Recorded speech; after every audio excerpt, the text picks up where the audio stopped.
Olá, vamos para o nosso último vídeo sobre a mensagem de Nossa Senhora de Fátima e a Rússia. Refletimos sobre as consequências dos erros da Rússia na educação, na arte, na cultura, e agora nós vamos mostrar como esses erros da Rússia se espalharam até mesmo dentro da igreja. Dentro da igreja a Rússia conseguiu espalhar os seus erros, e essa é a reflexão que nós vamos fazer para encerrar esse nosso tríduo de reflexão sobre Nossa Senhora de Fátima. Vamos lá?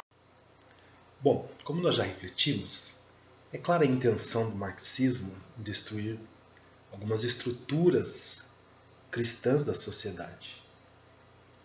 E principalmente a família, né? Para o marxismo a família era uma dificuldade, precisava desestruturar a família, ela perder essa identidade, que segundo eles é uma identidade cristã, segundo eles, pai, marido, esposa e filhos, não é?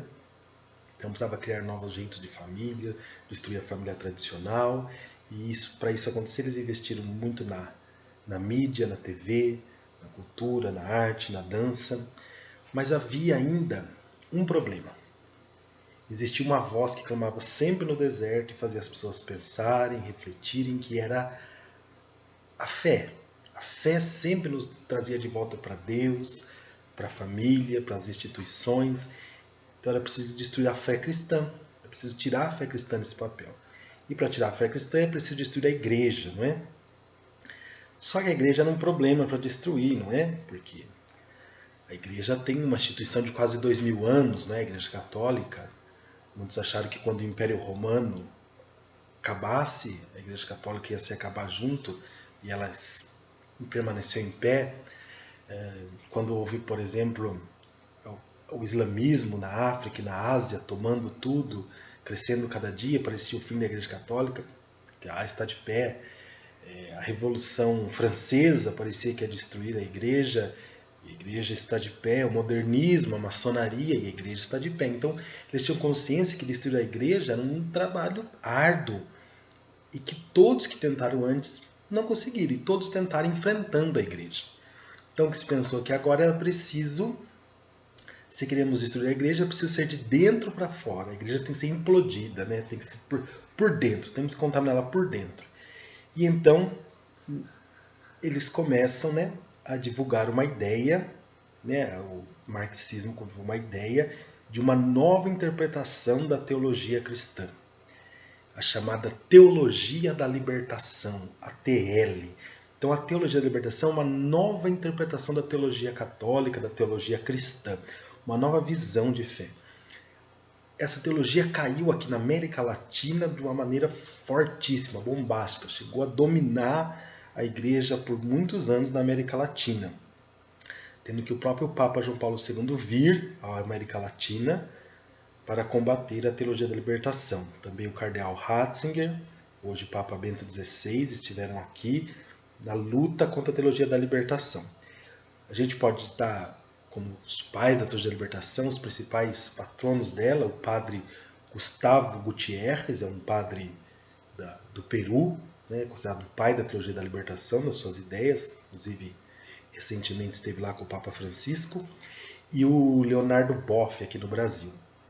Mas já Leonardo Boff, a igreja o afastou do ministério sacerdotal, não é mais padre e não pertence mais à igreja, inclusive é considerado como um herege, não é? A igreja teve muita dificuldade com Leonardo Boff. Bom, mas afinal de contas, o que a teologia da libertação pensa, o que ela faz? Bom, simples. Ela vai interpretar toda a fé de uma outra maneira, de uma maneira diferente. Veja que ela vai querer interpretar a partir da luz, a partir do viés marxista, olhando para as ideias de Karl Marx. Então eles precisam precisam incentivar no povo uma luta de classe, uma luta por um mundo melhor, lutar nesse mundo para que as pessoas se engajem na luta de classe por um mundo igualitário, por um mundo justo e digno. Então essa história de céu, de inferno, de purgatório, tudo isso atrapalha, porque as pessoas estão com uma esperança no outro mundo, né? E elas precisam entender que o mundo que a gente tem é esse aqui. Então eles precisam tirar da fé tudo que é sobrenatural, tudo aquilo que nos leva a mística, que nos leva além, que nos transcende, né? Que no fundo é o papel da religião. Uma religião que não transcende, ela deixa de ser religião, mas enfim. Então, como eles fazem isso? Eles investem pesado na teologia, por isso o nome Teologia da Libertação. Formam teólogos. Teólogos que vão dar aulas, teólogos que vão formar os seminaristas. Os novos padres são todos formados por essa Teologia da Libertação.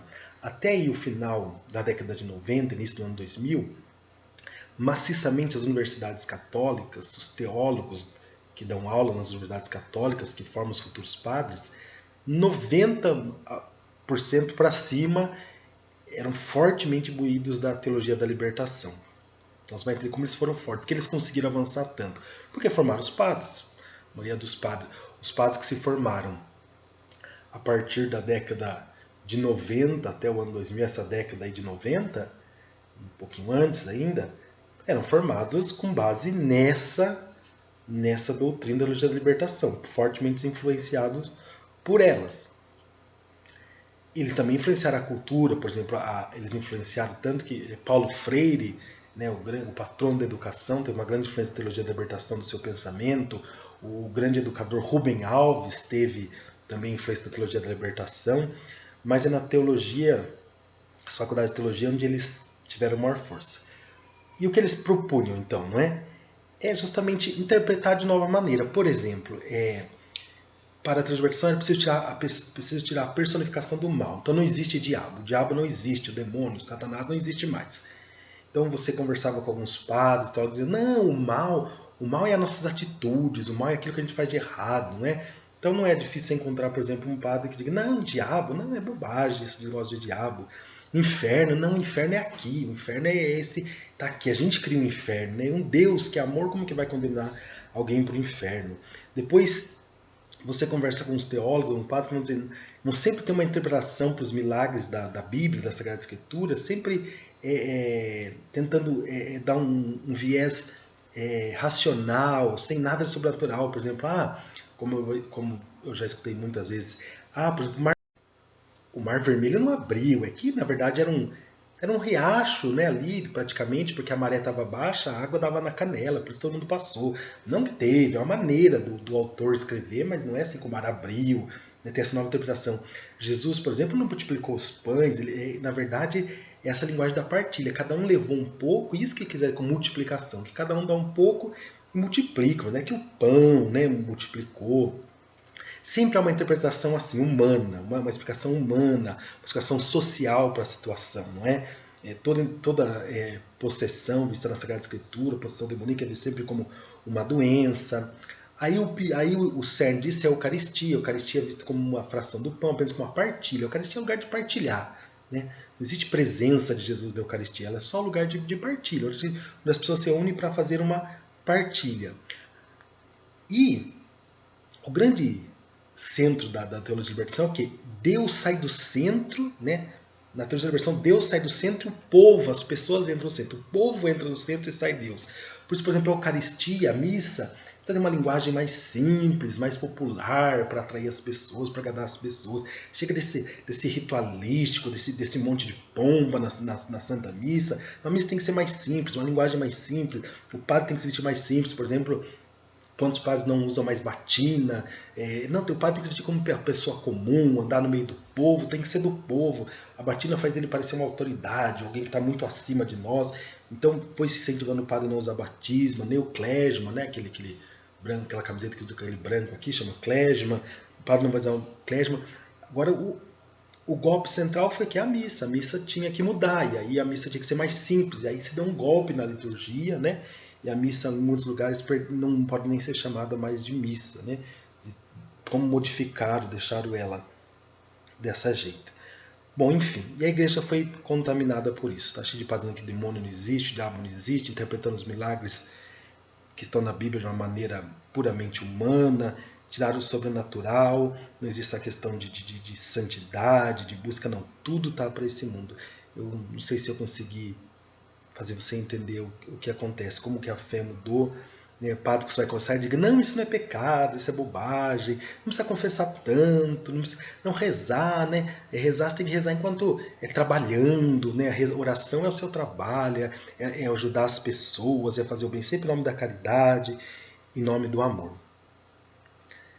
Enfim, mas para quem não sabe, eu já fui seminarista e eu me lembro que logo que eu tive contato com a libertação, foi muito difícil para mim, dar realidade com esse mal dentro da igreja.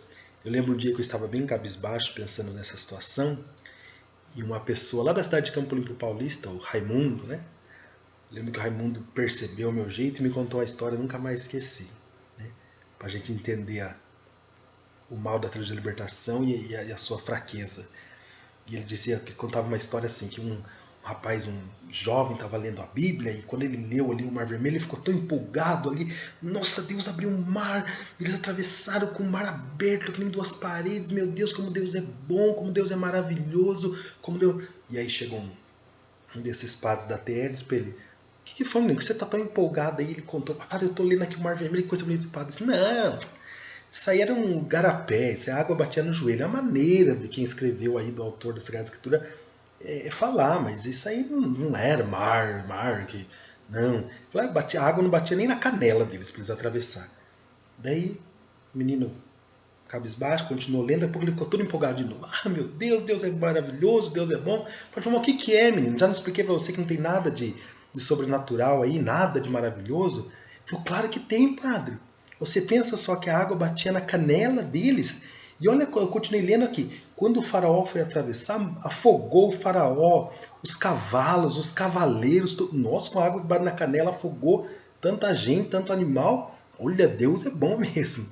Então é mais ou menos isso, gente. E alguém pode pensar, nossa, Gera, mas essa situação da igreja, a igreja não é só isso, graças a Deus. É como uma mancha de óleo, é difícil, quando a mancha de óleo no mar é difícil de limpar. Parece que quanto mais você mexe, parece que mais espalha. Mas, graças a Deus, a igreja continua firme.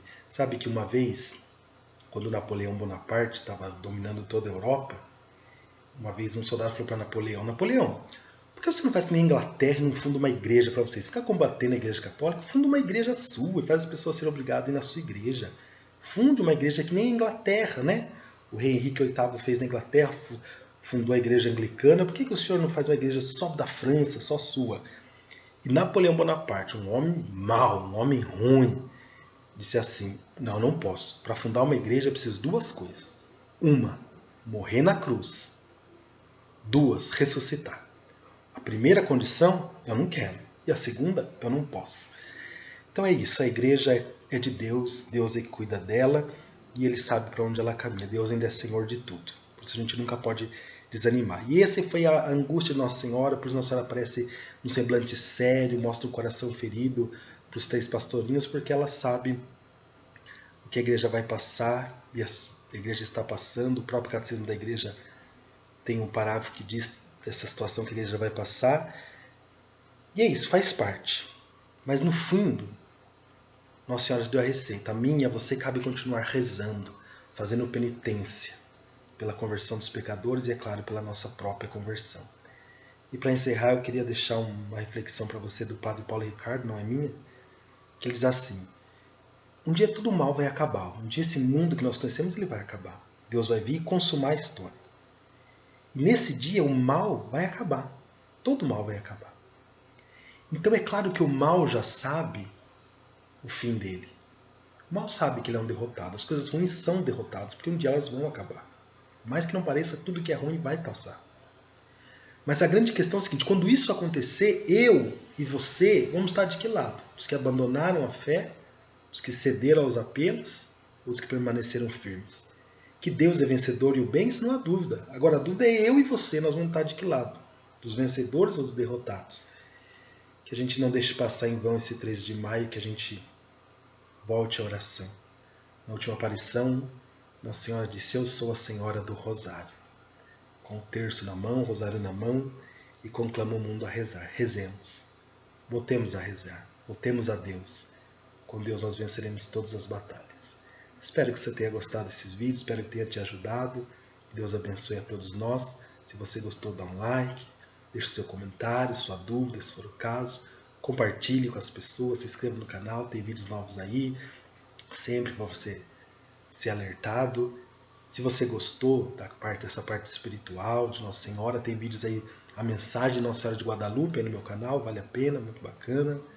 Se você gostou dessa parte histórica que eu disse ontem, tem alguns vídeos aí também bem interessantes, como o descobrimento do Brasil, Nossa Senhora Aparecida e alguns fatos históricos. Tem alguns vídeos aí bacana para a gente assistir, crescer em conhecimento e nos esquecemos que nós precisamos de Deus, precisamos rezar. Rezar é o caminho que nos leva a Deus.